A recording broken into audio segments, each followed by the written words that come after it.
Hello guys! Magandang araw ulit sa inyo lahat. At ako nga po ulit, si Geraldine. Ngayon, parang gustong kumain ng, ano ba yun? Oyster. Yon. Naalala ko nga pala, nakita ko nung nakaraang nag-video ko, nakita ko meron pa pala akong oyster dun sa labas ng ref namin. So ngayon, bago pa mag-expire yun, ay lulutuin ko na siya at kakainin ko na siya. So ngayon, kukunin ko siya sa labas. Tara! Tara!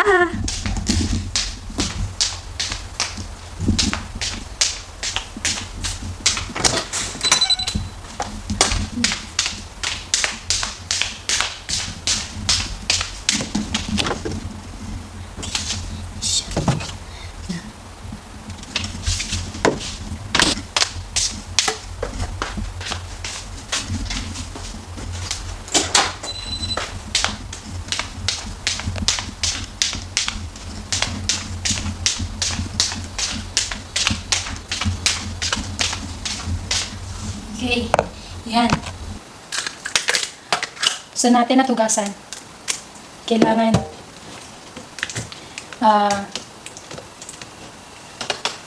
mag-drain natin siya ng maigi para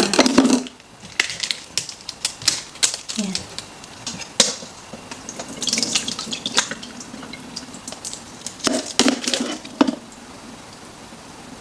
Medyo malalaki yung mga oyster niya.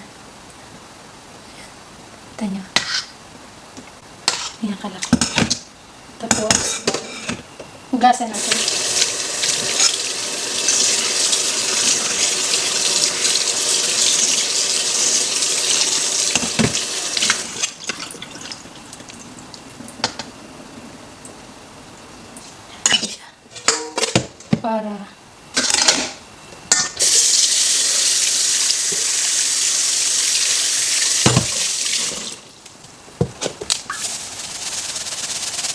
Para mawala yung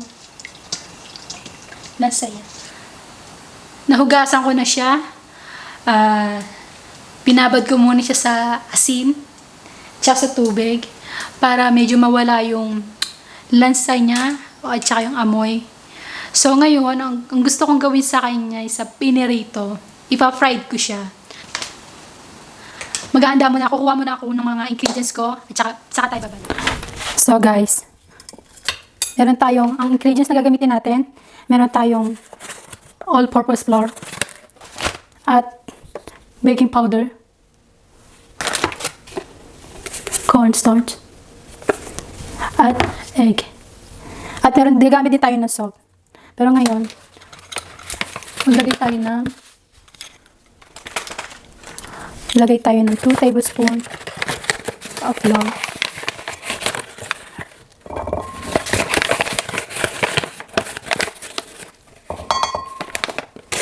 Tapos, 1 tablespoon of cornstarch.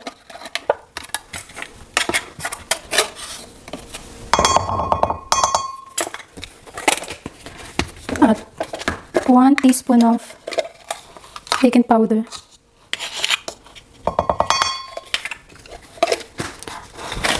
At salt. Oops! At salt. 1/4 teaspoon.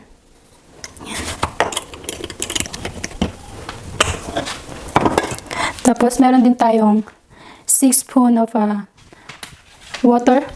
Wait lang. Sabi tubig ko. At babatiin natin yung egg.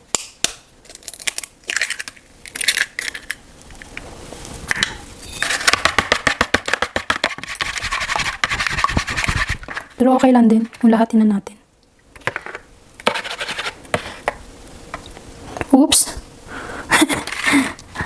At saka, haluin natin siya.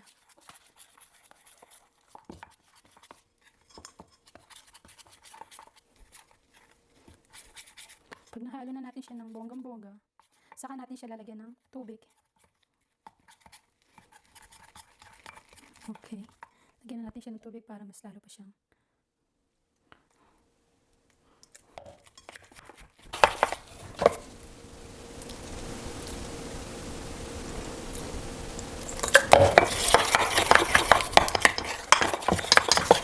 Yan. Yan. Yan, hugasan na natin siya.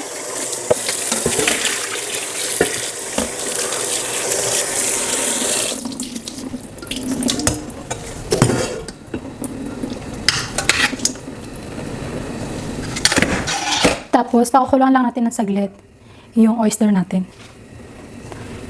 Tapos, saka natin siya.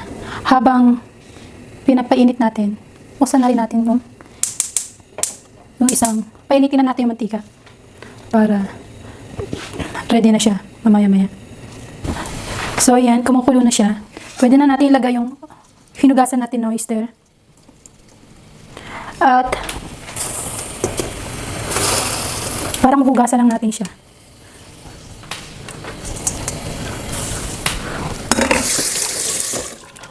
Ayan. Patayin na natin siya. Parang hugasan lang natin siya.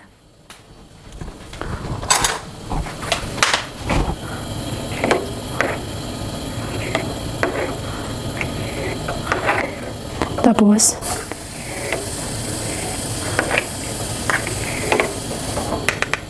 itapon na natin siya. Actually, napanood ko to sa isang Chinese woman. Naghahanap ko sa kung paano mag-perito ng oyster. So, nakita ko siya kung paano siya magluto. So, ginaya ko siya. Ayan. Ilipat na natin ang mantika natin dito. Patay na natin siya. Ayan. So, ayan. At least kahit paano, konti na lang yung hihintayin natin. Siguro mainit na siya. Pahinaan lang natin siya konti para hindi para maluto yung loob. Kasi pagka malakas, tapos parang labas lang yung maluluto sa kanya, hindi pati yung loob. So, lagyan na natin siguro siya. Para habang hinintay natin yung iba maluto, nakababad siya. Yan. Sorry sa boses ko, paus ako. Hindi ko alam kung bakit. Hindi naman ako nagkakanta. So, yan. Yan.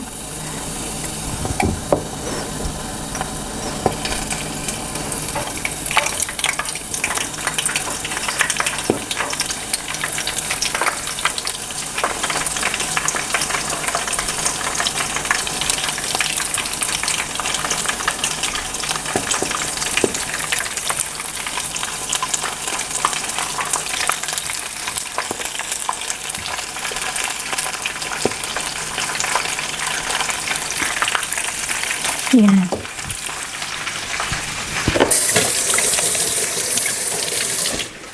So, hintayin lang natin siya na mag-brown para mahina lang yung apoy natin para hindi siya sunog sa labas tapos hilaw sa loob. Maganda yung parehong luto, diba?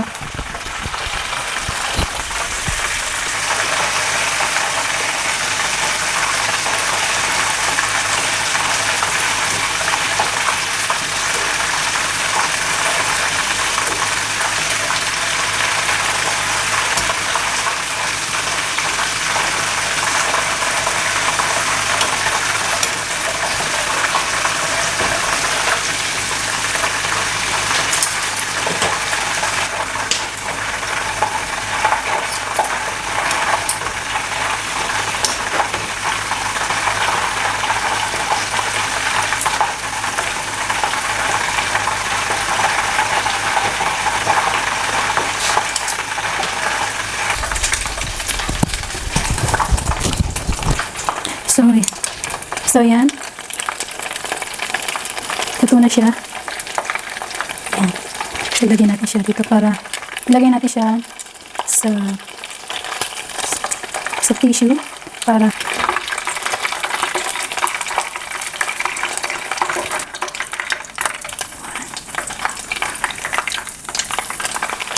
maliliit na lang to. Yan. Yan guys, luto na siya.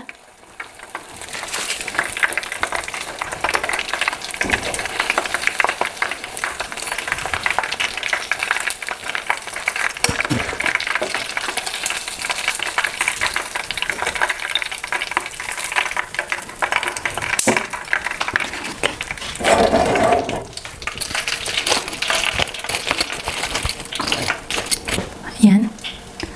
Ito na siya. Hello guys. Ay, salamat. Natapos din ako sa pagluluto. Actually, ito lang talaga niluto ko eh. Itong oyster. Itong pasta, leftover to nung nakaraan pa. Tapos, salad. Eh, kasi ayoko naman magtapon. Okay pa naman siya. Kaya, kainin na natin bago pa siya mapanis, diba? So, ayan. Ayan, oyster. Carbonara. Tsaka salad. Salad. At meron tayong sausawan na chili sauce. Yan, so, bago ako mag-start kumain, magpapray muna ako. Amen. So guys, let's start to eat. Yan. Unahin ko muna itong oyster. O, diba? Yan. So, yes. Sausawan.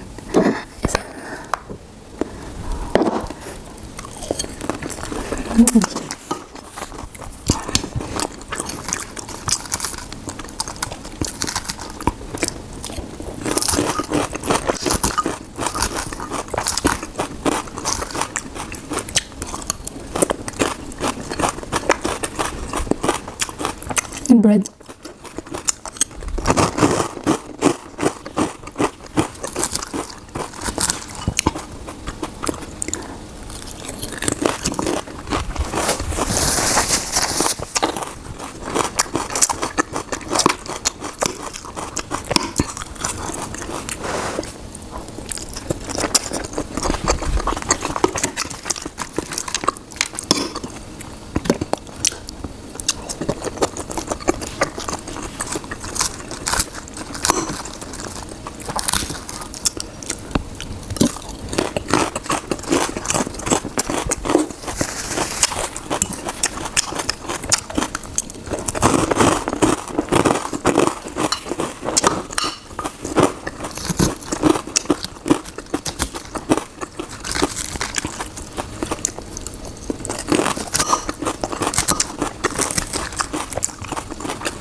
Last two.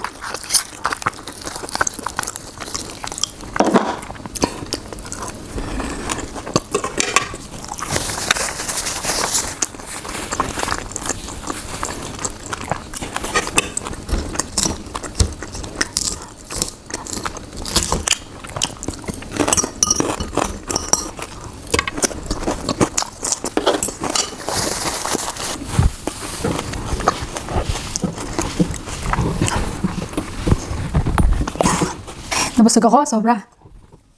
Nubos ko yung oyster, tsaka yung salad, tsaka yung leftover kong pasta. Ayan, sobra naman yung brunch ko. Maraming salamat sa panonood nyo ng video ko.